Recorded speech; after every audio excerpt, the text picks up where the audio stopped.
तो next exercise के लिए चाहिएगा हमें इंक्रीजिंग और डिक्रीजिंग।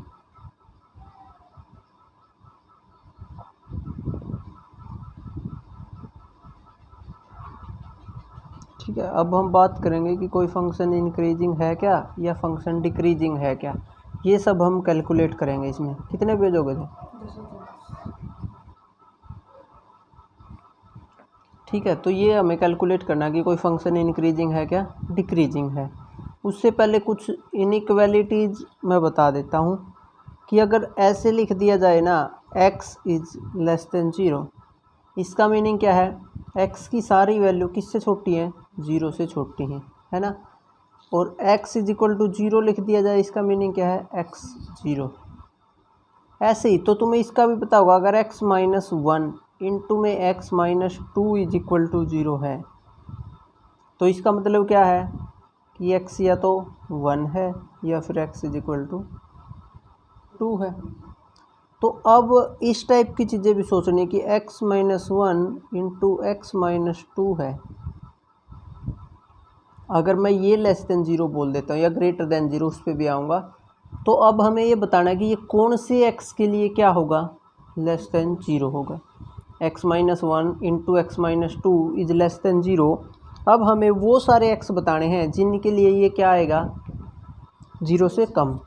जैसे यहाँ पे क्या बोलते थे हम? x minus 1 into x minus 2 0 है, तो हम बोलते थे या तो x माइनस 1 0 है या x माइनस 2 0, यानी कि किन्हीं दो की प्रोडक्ट अगर 0 होती है तो उनमें से कोई एक को 0 होना पड़ता है या दोनों 0 होंगे। अब किन्हीं दो की प्रोडक्ट 0 से छोटी है तो उन पे अब क्या कंडीशन होगी, अब वो हमें सोचना है। अगर किन्हीं दो की प्रोडक्ट 0 से छोटी है ना, तो दैट मीन्स इनका जो मल्टीप्लाई होने के बाद साइन आया है वो कैसा आया होगा? माइनस का। तो एक बात यहाँ से ये पता चलती कि x माइनस 1 और x माइनस 2 दोनों नेगेटिव नहीं हो सकते। दोनों क्या नहीं हो सकते? क्यों? अगर दोनों नेगेटिव हो गए तो ये भी माइनस का, ये भी माइनस का, माइनस माइनस कुछ प्लस बन के आएगा ना, जो कि 0 से छोटा नहीं होगा। तो इसका मतलब ये है कि दोनों नेगेटिव नहीं हो सकते। सेम वे में दोनों पॉजिटिव भी नहीं हो सकते, क्योंकि पॉजिटिव पॉजिटिव की मल्टीप्लाई भी पॉजिटिव आएगी। दैट मीन्स एक को क्या होना पड़ेगा? पॉजिटिव, दूसरे को नेगेटिव, और जब दूसरा पॉजिटिव तो पहले को नेगेटिव। समझ में आया? यानी कि ये लेस देन 0 कहने का मीनिंग ये है x माइनस 1 लेस देन 0 है। अगर ये 0 है तो दूसरा क्या होना पड़ेगा? यहाँ पे आएगा and. x minus 1 less than 0 तो x माइनस 2 को क्या होना पड़ेगा? Greater than 0। या फिर x माइनस 1 क्या हो सकता है? ग्रेटर देन 0 एंड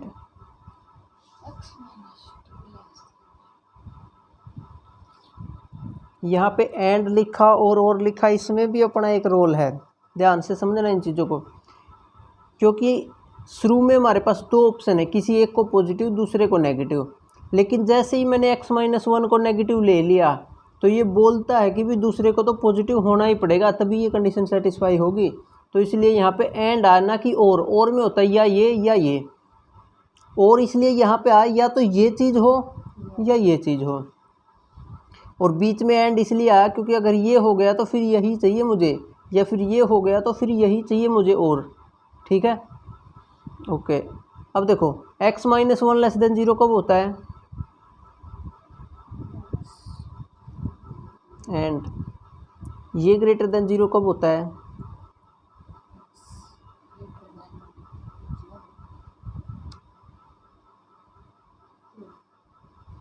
टू उधर जाके प्लस का, समझ में आया? तो यहाँ से ये पता चल गया कि ये वाली चीज़ नेगेटिव इस केस में कब होगी?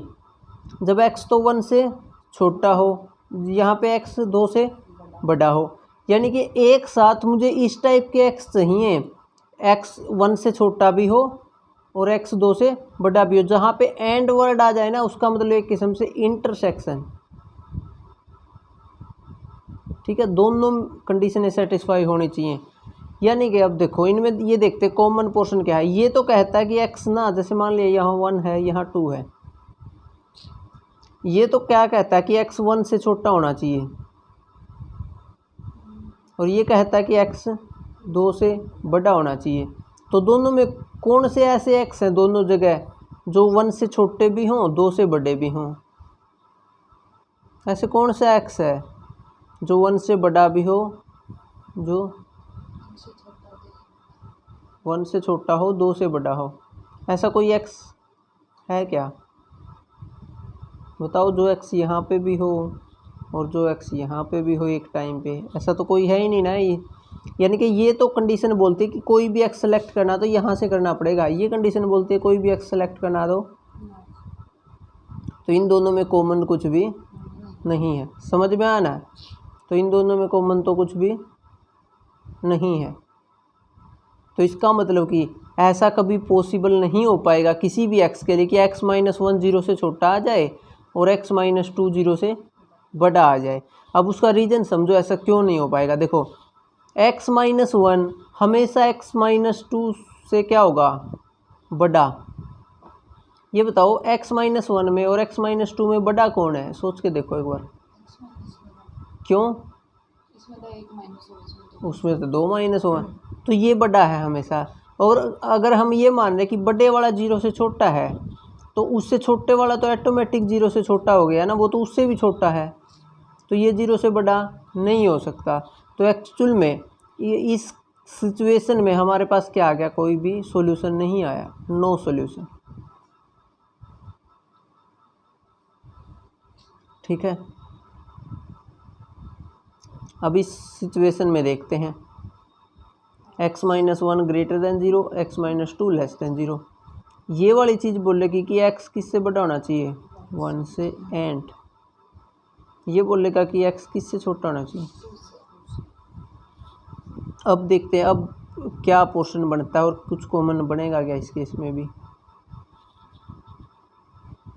ये कहता है x किससे बड़ा होना चाहिए, 1 से, यानी कि यहाँ से कोई भी x आप ले सकते हैं, 1 से बड़ा, कितना ही बड़ा क्यों ना हो। ठीक है, ये बोलता है कि x किससे छोटा होना चाहिए, 2 से, तो यानी कि ये बोलता है 2 से छोटे आप कोई भी x ले सकते हो।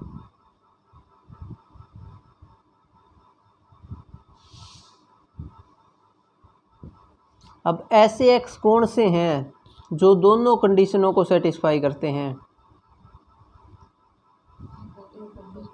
1 और 2 के बीच के, यानी कि x ग्रेटर देन 1 कहना और x लेस देन 2 कहना सेम है ये कहने के कि 1 से बड़ा है x, लेस देन है 2 से। ठीक है, तो एक्चुअल में वो x जो इसको सेटिस्फाई करने हैं वो कौन से हैं, ये वाले हैं, 1 से less than equal to x less than 2। समझ में आया कि नहीं आया? कोई डाउट हो तो अभी तक बता दो, क्लियर है ना? यानी कि यहाँ पे तो हम इनके सॉल्यूशन निकाल रहे थे इक्वल टू वालों के, अब लेस देन है तो कैसे सॉल्यूशन निकलेंगे वो हमें पता होना चाहिए कि इन x के लिए ये क्या आ गया, नेगेटिव। समझ में आया? अब अगर यही चीज़ पॉजिटिव के लिए होती कि x minus 1 into x minus 2, मुझे ग्रेटर देन 0 चेक करना होता कि कौन से x के लिए ये ग्रेटर देन 0 है, तो क्या होगा, x minus 1 x minus 2 is greater then 0। अब अगर मुझे ये चेक करना हो कि ये कौन से x के लिए ये चीज़ होल्ड करेगी, तो फिर देखो दो ऑब्जेक्ट हैं एक किस्म से हमारे पास, यार 2 नंबर हैं, उनका प्रोडक्ट 0 से बड़ा आ रहा है, इसका मतलब क्या है,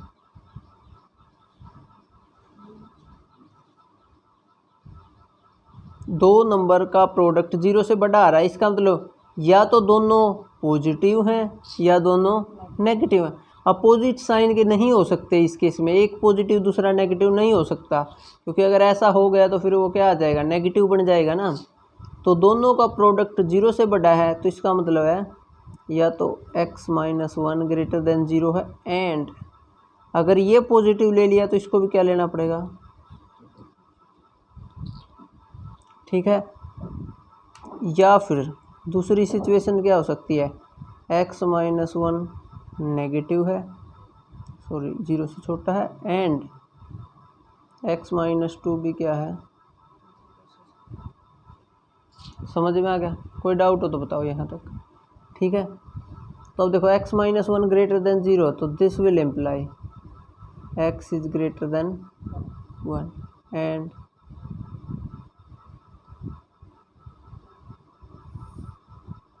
this is one, this is two. ये बोलता है कि x जो है वो वन से बड़ा होना चाहिए, यानी कि ये इस पोर्शन की बात कर रहा है। ये बोलता है कि x टू से बड़ा होना चाहिए, तो ये वाले पोर्शन की बात कर रहा है ये, ठीक है। अब दोनों में कॉमन कौन सा बना? एंड का मतलब क्या है? कॉमन, यानी कि इंटरसेक्शन वाला। कौन सा बना? दो से बड़े, यानी कि x greater than one and x greater than two एक साथ तब सेटिस्फाई होंगे जब x क्या हो? Greater than two. अब यहाँ से देखते हैं कि कौन से x आते हैं। x is less than one and x is less than two. तो अगर इनको मैं रिप्रेजेंट करूँ, वन है, टू है, x लेस देन वन यानी कि इस वाले पोर्शन की वो बात कर रहा है। x is less than two यानी कि इस वाले पोर्शन की वो बात कर रहा है। कॉमन कौन सा आया? वन से छोटे।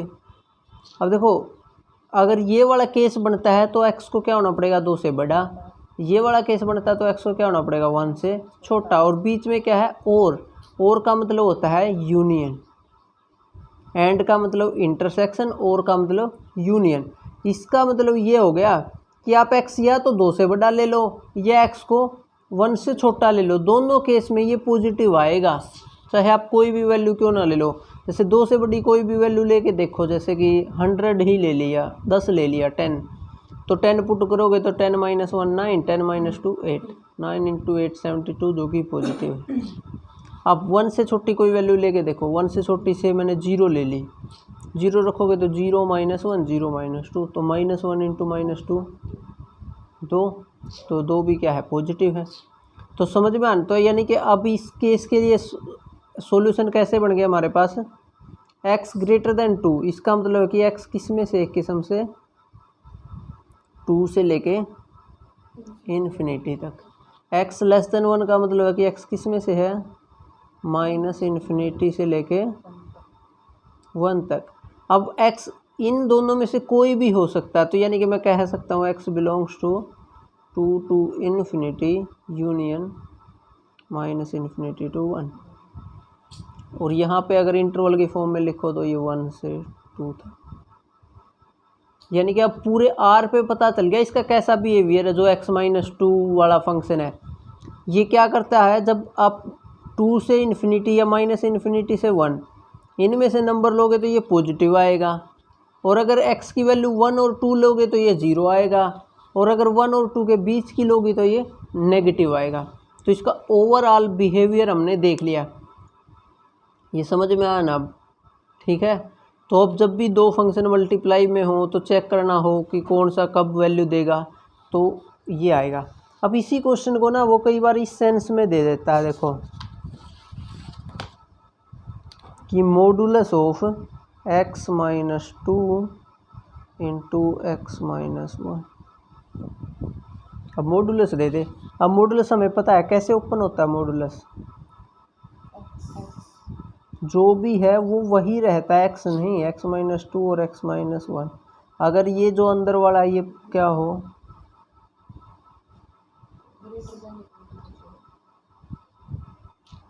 और माइनस लग के आ जाता है,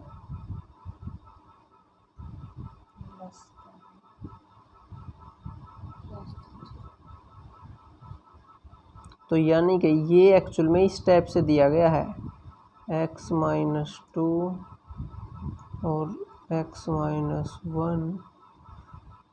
अब ये greater than equal to zero कब था? जब x यहाँ पे था और साथ में ज़ीरो भी चाहिए तो टू और वन भी आ जाएंगे। यानी कि जब x किस में बिलोंग करेगा, यहाँ से लिखो इसको, minus infinity to one union 2 से इन्फिनिटी, और ये नेगेटिव का आएगा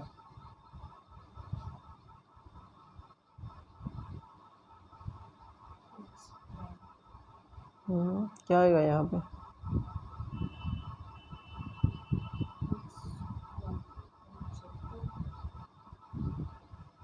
समझ में आ रहा। तो अब जैसे वो कंटिन्यूटी वाले चैप्टर में ना वो ऐसे ऐसे क्वेश्चन भी आपको दे सकता है कि x-2 इंटू x-1 का मॉडुलस है, और चेक करो कि ये कंटिन्यूस है क्या नहीं, या कहाँ पे डिसकंटिन्यूस है। तो आपको पता होना चाहिए ये इस टाइप का फंक्शन है। इसको अगर और तुम्हारे तरीके से लिखना चाहो तो ऐसे भी लिख सकते हो, x-2 इंटू x-1। मैं इसको ऐसे लिख सकता हूँ, x जब लेस देन है और इक्वल टू है 1 के, और यही वैल्यू मिलती है जब x-2 और x-1 जब x क्या है ग्रेटर देन इक्वल टू है 2 के, और यही वैल्यू मिलती है x-2 और x-1 जब x किस में बिलोंग करता है 1 से। समझ में आना।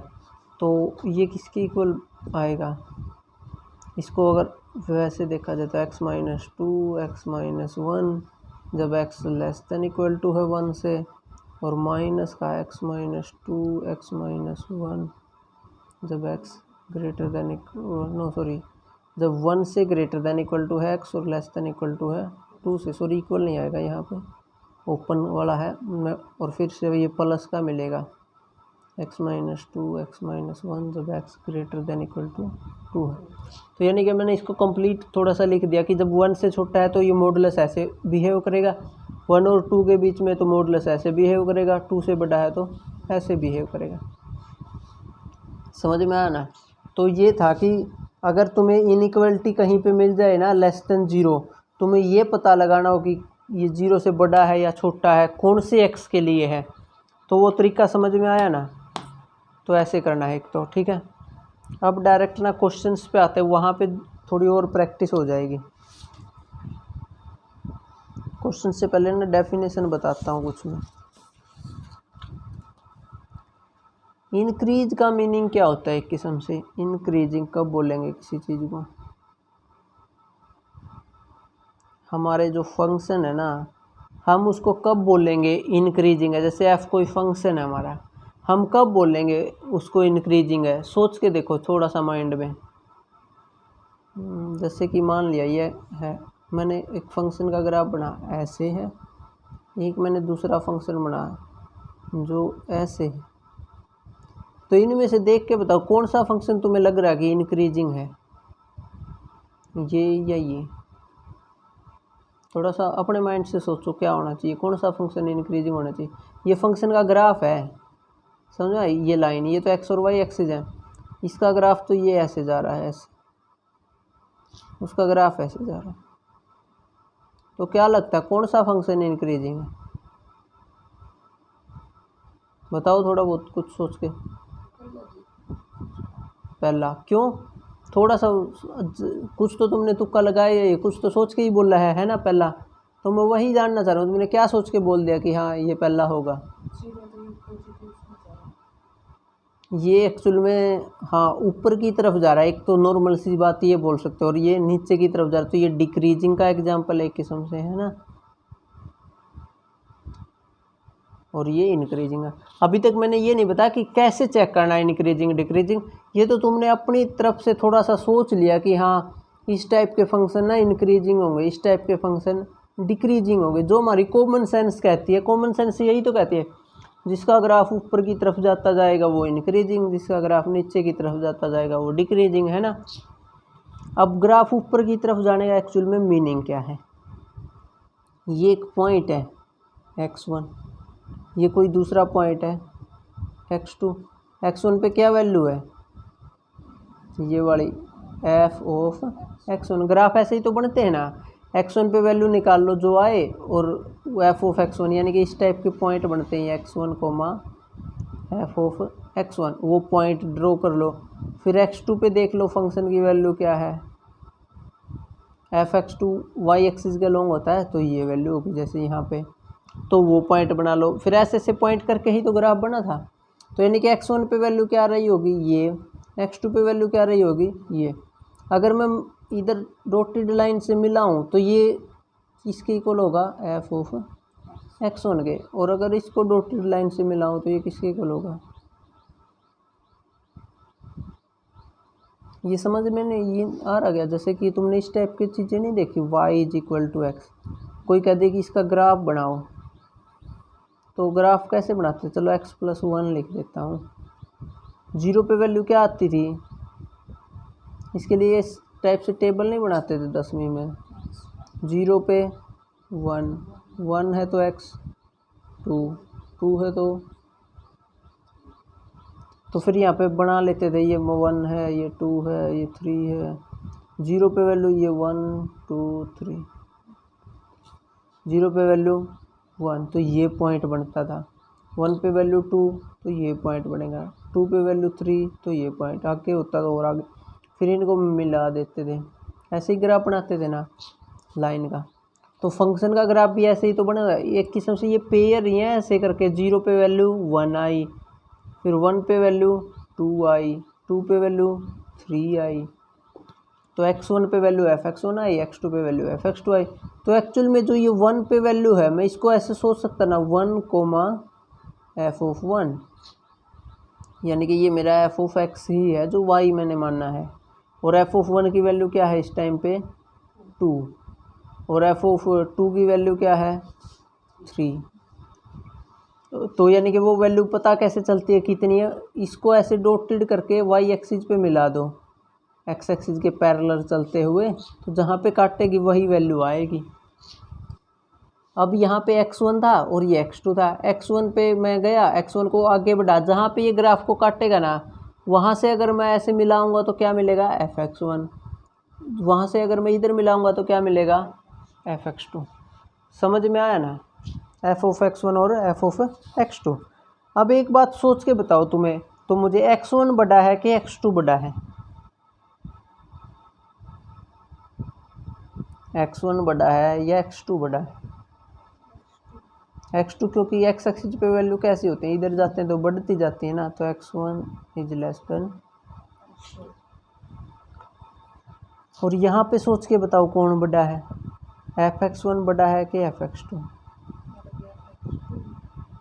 तो एफ ऑफ x1 छोटा है f, लेकिन अगर यहाँ मैं एक x1 लूँ, यहाँ मैं एक x2 लूँ, ठीक है, यहाँ एक x1 लूँ, यहाँ एक x2 लूँ, तो जब मैं इसको आगे बढ़ाऊँगा ये यहाँ पे काट गया, और इसको जब मैं इधर मिलाऊँगा तो किसकी वैल्यू मिलेगी मुझे, एफ ऑफ x1। जब इसको आगे बढ़ाऊँगा और इधर मिलाऊँगा तो किसकी वैल्यू मिलेगी।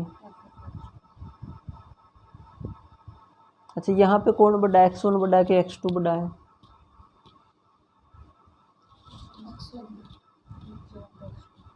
इन दोनों में से कौन बड़ा है, x2, x एक्सिस पे ही तो है, तो x1 छोटा है x2 से। इन दोनों में से कौन बड़ा है, एफ ऑफ x1 के F of x2, F of x1। क्यों, क्योंकि ये ऊपर आ रहा है, वाई एक्सिस पे भी तो वाई ऐसे बढ़ती है।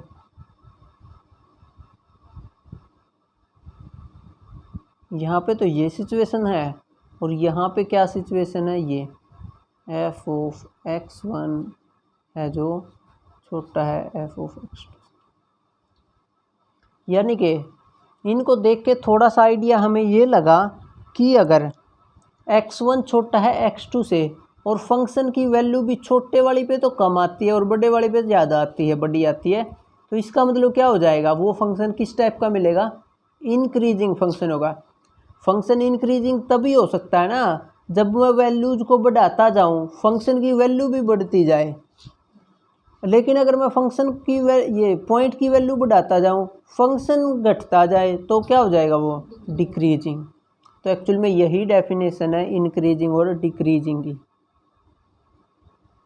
और क्योंकि यहाँ पे इक्वलिटी नहीं है कि लेस देन इक्वल टू वाली, तो यहाँ पे आएगा स्ट्रिक्टली इंक्रीजिंग। तो सबसे पहले डेफिनेशन है स्ट्रिक्टली इंक्रीजिंग की।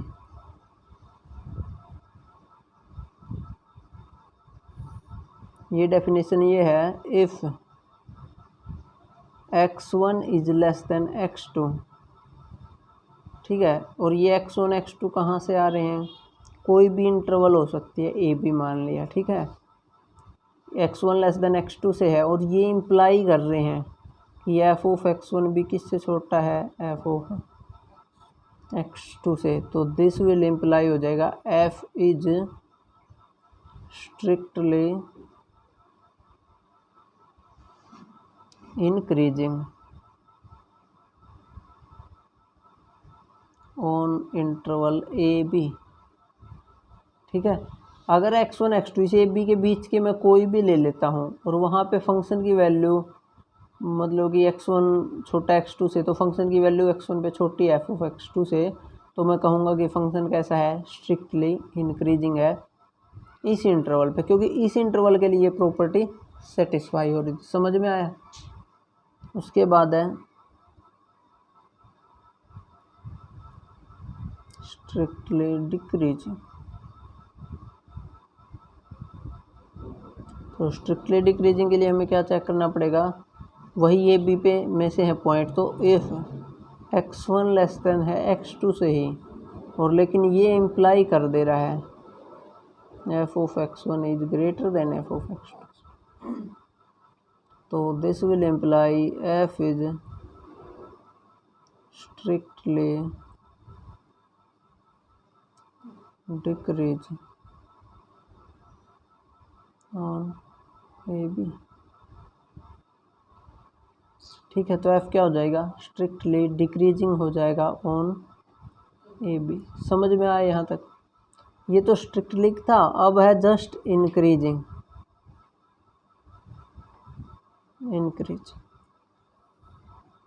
इसमें क्या होगा, इफ़ अगर x1 छोटा है x2 से और ये इम्प्लाई करे f of x1 is less then या इक्वल टू है f ऑफ x2 के, ठीक है। ये इम्प्लाई करे, यहाँ पे देखो इसमें और इसमें फ़र्क क्या है, वहाँ पे तो डायरेक्ट स्ट्रिक्ट छोटी ही होनी चाहिए, यहाँ पे इक्वल भी हो जाए तो भी कोई दिक्कत नहीं है, तो बोल लेंगे f कैसा है, इंक्रीजिंग है।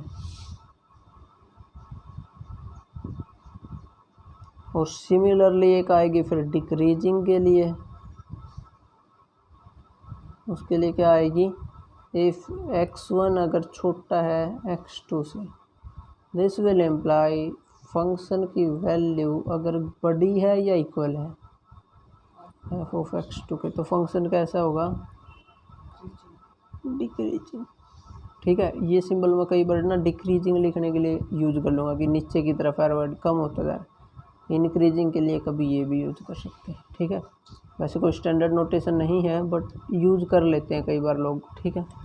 समझ में आया कि नहीं आया यहाँ तक, कोई डाउट हो तो बताओ। अप टू 237, तो ये जस्ट मैंने डेफिनेशन बताई है कि कोई फंक्शन क्या है, ठीक है। जैसे कि कुछ आसान एग्जांपल करते हैं कि आपको ये दे दिया जाए f of x is equal to 3x plus 7 दे दिया जाए, 3x प्लस 7 दे दिया जाए। अब चेक करना है कि ये इंक्रीजिंग है कि डिक्रीजिंग है। तो मैं मान लेता हूँ लेट x1 छोटा है x2 से, और x1 x2 ये ऑन मान लिया, सेट ऑफ रियल नंबर पे चेक करना, x1 x2 इन आर। अब देखो क्या होगा, late x1 is less then x2, x1 को मैं x2 बिलोंग्स टू r। तो अब मुझे चेक करना है कि f ऑफ x1 और f ऑफ x2 के बीच में कौन से वाली इनइक्वालिटी आएगी, यहाँ पे क्या आएगा, ठीक है। अब देखो x1 छोटा है x2 से, तो दोनों साइड अगर मैं 3 से मल्टीप्लाई कर दूँ ना, 3 से, तो इनइक्वालिटी पे कोई भी फ़र्क नहीं पड़ेगा, लेस है तो लेस ही रहेगी। यानी कि पॉजिटिव नंबर से किसी इक्वालिटी को अगर आप इनइक्वालिटी को मल्टीप्लाई कर देते हो तो कोई चेंज नहीं आता। समझ में आया ना ये। अब ये है अगर 3x1, अगर दोनों साइड अब मैं 7 जोड़ दूँ ना तो भी कोई चेंज नहीं आएगा।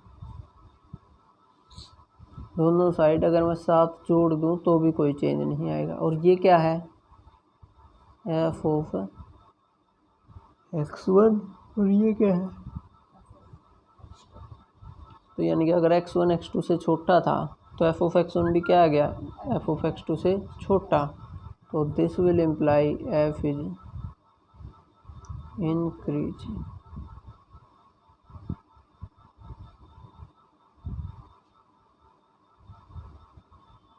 तो एफ क्या है, इंक्रीजिंग फंक्शन है। समझ में आया, कोई डाउट? ओके, ये एक आसान सा एग्जांपल मैंने तुम्हें दिया था, ठीक है। पहला क्वेश्चन पढ़ो क्या है।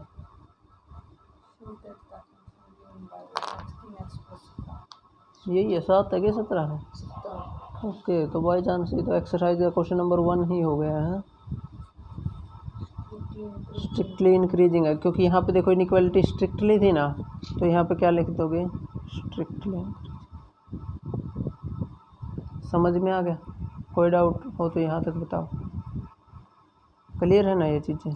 ओके, तो ये आ गया फंक्शन इज स्ट्रिक्टली इंक्रीजिंग।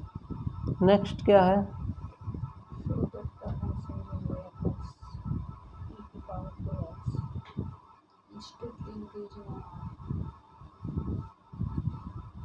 ये चेक करना कि ये स्ट्रिक्टली इंक्रीजिंग है ऑन आर पे, ठीक है। अब देखो, मान लेते हैं x1 छोटा है x2 से, तो मुझे चेक करना है अभी एफ ऑफ x1 और एफ ऑफ x2 के बीच में क्या आएगा। लेकिन उसने चेक करने को नहीं बोला, प्रूफ करने को बोला है ना, कि शो करो कि ये स्ट्रिक्टली इंक्रीजिंग है, तो यही आना चाहिए। तो मुझे कैसे न कैसे करके प्रूफ करना पड़ेगा कि ये इससे छोटा है। और एफ ऑफ x1 का मतलब यानी कि ये टाइप की चीज़ चाहिए कि 2x1 छोटा है, यानी कि ये मेरा एम है, ठीक है। अब देखो x1 अगर x2 से छोटा है तो यहाँ से मैं क्या बोल सकता हूँ, 2x1 भी छोटा होगा। समझ में आना, ठीक है। अब देखो, अगर किसी नंबर की पावर मैं बड़ी लूँगा तो वैल्यू बड़ी आएगी, छोटी लूँगा तो छोटी आएगी। यानी कि अब देखो e की पावर में 2x1 अगर लूँगा तो वो ऐसा ही तो होगा, ठीक है। समझ में आना, अगर पावर बड़ी है तो बड़ी वैल्यू आएगी, छोटी। लेकिन इसमें एक चीज़ का ध्यान रखना, यहाँ पे लिखना, क्योंकि e इज़ ग्रेटर देन 1। जब कोई नंबर ना 1 से बड़ा हो ऐसा तभी सही है। जैसे कि देखो यहाँ पे 2 छोटा होता है ना 3 से, है ना। तो मैं जैसे 4 की पावर 2 लूँ और 4 की पावर 3 लूँ तो कौन बढ़ाएगा? लेकिन इसकी जगह सोचो, मैं 1/2 की पावर तो 2 लूँ और 1/2 की पावर क्या लूँ, 3 लूँ, तो कौन बढ़ाएगा? देख के बताओ। ये तो आया 16 के 1/4, ये आया 1/8, कौन बड़ा है? है कि नहीं? तो यानी कि पावर बड़ी, नंबरों की बड़ी पावर तभी होती है जब वो नंबर किससे बड़े हों, 1 से। लेकिन अगर 1 से छोटे हैं ना तो रूल उल्टा हो जाता है। समझ में आ गया ना? और रीज़न इसका यही है एक्चुअल में, क्योंकि नीचे बड़ा हो जाएगा। एक किस्म से ये है ना 4 की 2 लेस देन 4 की 3। अगर मैं इसको 1/, में अब लेके जाना चाहूँ तो 1/, जैसे 4 की 2 और 1/4 की 3, तो एक किस्म से ये तो इधर चला गया, ये इधर चला गया, तो ये ऐसे सिंबल हो जाएगा, ठीक है। तो यही है कि अगर पावर ऐसे लोगे ना तो वही आएगा, बस प्रोवाइडेड वो नंबर 1 से बड़े होने चाहिए, ठीक है।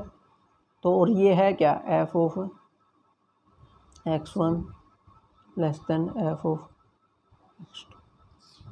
तो this will imply F is, ये तो थे प्रूफ एक्चुअली में बाय डेफिनेशन, ये प्रूफ थे बाय डेफिनेशन, क्योंकि हमारे पास डेफिनेशन अभी तक यही थी। अब कुछ और भी तरीके हैं जो हमें बताएंगे कि फंक्शन इंक्रीजिंग है कि डिक्रीजिंग है, ठीक है। एक और मेथड पढ़ते हैं कि फंक्शन इंक्रीजिंग है कि डिक्रीजिंग है।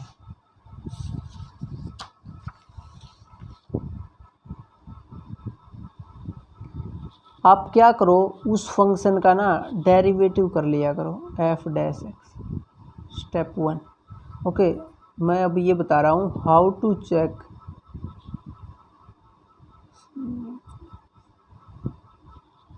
एफ इज इंक्रीजिंग है या डिक्रीजिंग है, कहाँ कहाँ पे इंक्रीजिंग, कहाँ कहाँ पे डिक्रीजिंग है। तो सबसे पहला स्टेप 1 फाइंड करना है f dash x. F dash x का मतलब डेरिवेटिव उस फंक्शन का, ठीक है। सबसे पहला काम क्या है, डेरिवेटिव निकालना उस फंक्शन का। स्टेप 2 डेरिवेटिव को 0 के इक्वल पुट कर देना, ठीक है।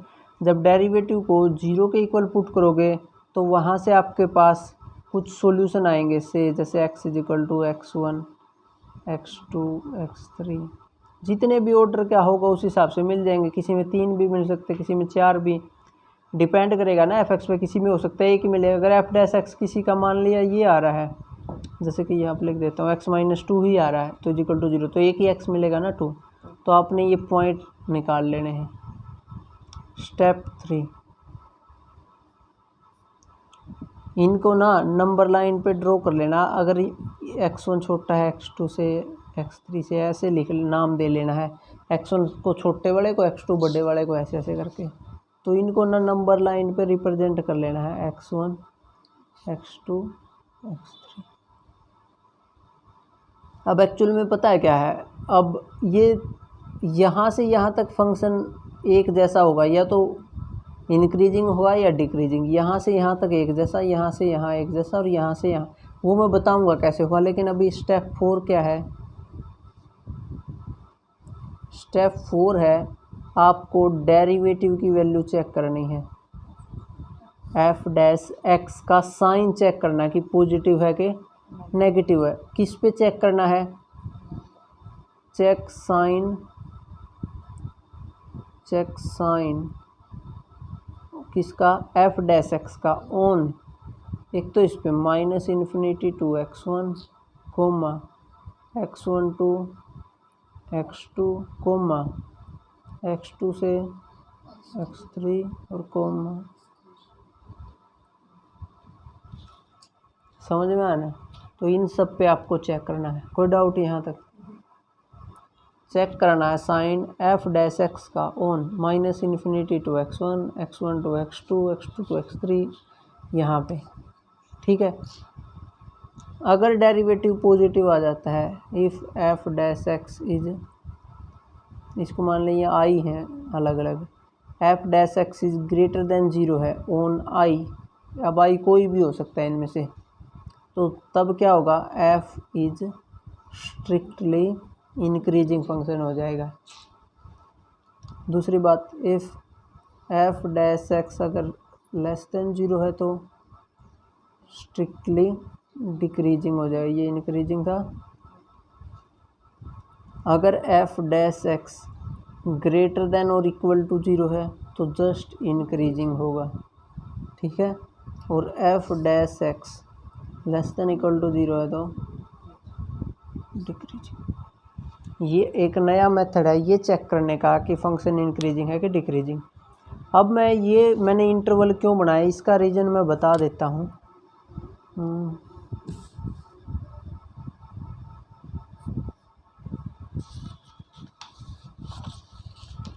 इसका रीज़न मैं बता देता हूँ। देखो क्या, देखो एक फंक्शन है, इसका ग्राफ ये ऐसे करके ऐसे करके ऐसे करके ऐसे। अब एक्चुअल में तुम देखोगे ना, मैंने यहाँ से अगर मैं स्टार्ट किया तो यहाँ से यहाँ तक फंक्शन का ग्राफ कैसा बढ़ता हुआ जा रहा है। तो यहाँ तक तो फंक्शन इंक्रीजिंग है, फिर यहाँ से लेके यहाँ तक, यहाँ पे कम होता गया एक किस्म से, यानी कि ये था कोई, और यहाँ से यहाँ तक तो फंक्शन कैसा था, इंक्रीजिंग। और यहाँ से एक किस्म से यहाँ तक फंक्शन कैसा है, डिक्रीजिंग। फिर यहाँ से कहीं मतलब यहाँ तक फिर से इंक्रीजिंग है, और इससे आगे फिर से डिक्रीजिंग है। समझ में आना। तो एक्चुअल में ऐसा हो सकता है कि फंक्शन किसी इंटरवल पे तो इंक्रीज करे, किसी पे डिक्रीज करे, और ऐसे फंक्शन भी हो सकते हैं जो हमेशा इंक्रीज ही करेंगे, उनको बोलेंगे इंक्रीजिंग ऑन आर। ये इंक्रीजिंग के लिए है आई। समझ में आया ना। तो ये डिपेंड करता है कि फंक्शन टू फंक्शन वो इंटरवल्स में इंक्रीजिंग है या सारे में। जो पूरे आर में आएगा ना उसमें जब आप ये स्टेप करोगे f dash x is equal to 0, अगर आपको यहाँ से कोई एक्स मिले ही ना, यानी कि कोई एक्स ना मिलने का मतलब है कि एफ डैश एक्स कभी 0 ही ना हो, तो उस केस में क्या हो जाएगा, फंक्शन का फिर डायरेक्ट इसका साइन चेक करेंगे, फिर कोई एक्स नहीं मिलेगा। जैसे कि हमारा पहला क्वेश्चन था ना, वो ये था f of x is equal to, अब पहला स्टेप कहता है कि डेरिवेटिव निकाल लो इसका, तो this is F dash x, क्या आया इसका डेरिवेटिव है ना। अब सेकंड स्टेप कहता है कि डेरिवेटिव को 0 के इक्वल पुट करो। अब डेरिवेटिव को 0 के इक्वल पुट करने का मतलब 3 को 0 के इक्वल पुट करना। क्या 3 कभी 0 होगा क्या, नहीं, कुछ भी एक्स रखो इसने तो 3 ही होना है। एफ डैश एक्स तो कभी 0 है ही नहीं, तो यानी कि ये चीज़ तो ये स्टेप मिस हो गया डायरेक्ट। तो जो इंटरवल बनने थे ना वो इंटरवल हमारा पूरा का पूरा आर बन गया, यानी कि माइनस इन्फिनिटी टू इन्फिनिटी ही बन गया। यहाँ पे कोई चीज़ आई ही नहीं जो इंटरवल को डिवाइड करे। अब इस इंटरवल में क्या चेक करना है, डेरिवेटिव का साइन चेक करना है। क्या चेक करना है, डेरिवेटिव का साइन। अब डेरिवेटिव का साइन क्या है, इसमें पॉजिटिव है कि नेगेटिव है, और डेरिवेटिव का साइन अगर पॉजिटिव आ जाए तो फंक्शन कैसा होता है वहाँ पे स्ट्रिक्टली इंक्रीजिंग। तो एफ यहाँ पे क्या हो जाएगा, स्ट्रिक्टली, समझ में। तो ये जो स्टेप है ना ये बहुत ज़्यादा हेल्प करेंगे आपको ये चेक करने की फंक्शन इंक्रीजिंग है कि डिक्रीजिंग है। जैसे कि मैं एक और क्वेश्चन करवाता हूँ फिर तुम्हें और ज़्यादा क्लियर होगा। क्वेश्चन नंबर ना 6 देखो,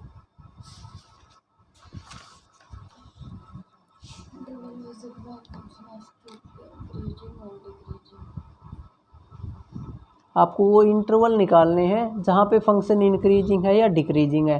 तो सबसे पहले तो एफ एक्स के इक्वल मान लेना है जो भी गिवन है। मैं ए पार्ट कर रहा हूँ,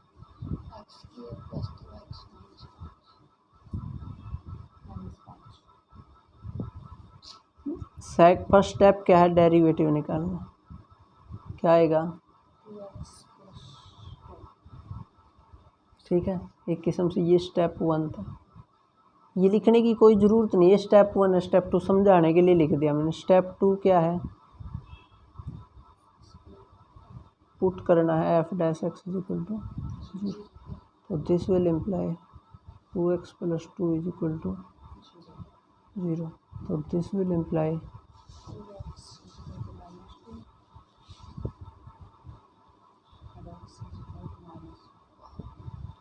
तो फिर थर्ड स्टेप क्या था, इनको किस पे डिनोट करना है, नंबर लाइन पे। यहाँ पे इन्फिनिटी है, इधर माइनस इन्फिनिटी है, तो बीच में कहीं पे माइनस। अब इसके हिसाब से हमारे पास दो इंटरवल बन गई, माइनस इन्फिनिटी टू -1, और अब इस पे डेरिवेटिव का साइन चेक करना है, इस पे डेरिवेटिव का साइन चेक करना है। यानी कि अब हमें ये देखना है कि 2x प्लस 2 इस पे पॉजिटिव है कि नेगेटिव है derivative. F dash x is equal to 2x plus 2। अब चेक करना है कि ये इस पे माइनस इन्फिनिटी से -1 पे पॉजिटिव है कि नेगेटिव है। तो कैसे चेक करोगे, उसके लिए आपको क्या करना है, इनके बीच का कोई एक पॉइंट उठा लिया करो, एक पॉइंट उठा लिया करो, और क्या किया करो, वो इसमें सब्सटीट्यूट कर दिया करो। जैसे कि यहाँ पे एफ डैश इनके बीच का कोई पॉइंट बोल लो, -1 और माइनस इन्फिनिटी के बीच का, तो एफ डैश -2 निकाल लिया करो। दिस इज 2 इंटू -2 प्लस 2, तो -4 प्लस 2 क्या आ जाएगा, समझ में आना। एफ डैश -2 क्या आ जाएगा ये। उसके बाद देखो जब -1 टू इन्फिनिटी पे अब आप जाओगे, -1 टू इन्फिनिटी पे जब आप जाओगे, अगर यहाँ पे एक पॉइंट पे भी नेगेटिव आ जाए ना, तो फिर मैं ये एक मेथड है या ट्रिक लगा लो, आप कोई भी पॉइंट एक्चुअल में उठाओगे ना सब पे नेगेटिव ही आना है। एक पे अगर नेगेटिव आ गया और अगर एक पे पॉजिटिव आ जाए तो सब पे पॉजिटिव ही आएगा। तो यहाँ से बोल दोगे दिस विल इम्प्लाई, एक्चुअल में ये क्या है, लेस देन 0, तो एफ डैश एक्स जो है वो लेस देन हो जाएगा 0 से, किस पे, ऑन -∞ टू -1, या यूँ कह लो for x belonging to this. अब यहाँ पे स्ट्रिक्टली लेस देन 0 आ गया, तो इसका मतलब फंक्शन कैसा है फिर, ऑन -∞ टू अब इस इंटरवल पे तो चेक हो गया, अब इस इंटरवल पे चेक करना है, तो उसके लिए इनके बीच का कोई भी पॉइंट उठाना है और डेरिवेटिव का साइन चेक करना है। तो -∞ और इन्फिनिटी के बीच का कोई भी पॉइंट उठा लो, 1, तो ये 2 + 2 पॉजिटिव आएगा ना। तो एक्चुअल में जो f' है वो पॉजिटिव आएगा फॉर x बिलोंगिंग टू, किसके लिए, -1 से इन्फिनिटी के लिए। तो this will imply f is strictly increasing on -1 to infinity. तो ऐसे इसके सारे पार्ट ट्राई करने हैं क्वेश्चन नंबर 6 के, इंक्रीजिंग है कि डिक्रीजिंग है, ये सारे स्टेप फॉलो करते हुए जाना है अब आपको, ठीक है। डेरिवेटिव निकालना है, 0 के इक्वल पुट करना है, और ये सारे। तो क्वेश्चन नंबर 6 ही करके लेके आना है, एक मिनट, क्वेश्चन नंबर 5 भी, क्वेश्चन नंबर 4 भी, थर्ड छोड़ देना, मैं करवाऊंगा। 4, 5, 6 ट्राई किए हुए होने चाहिए, ना हुए कहीं पे मिस्टेक आ जाएगी वो मैं देख लूँगा, लेकिन ट्राई ज़रूर करने 4, 5 और 6 के सारे पार्ट, समझ में आया। तो यहाँ तक करके लेना, और जो पिछले बचे हुए हैं उनने भी कंप्लीट कर लियो, जो डाउट हो कल ही पूछ लेना, ठीक है।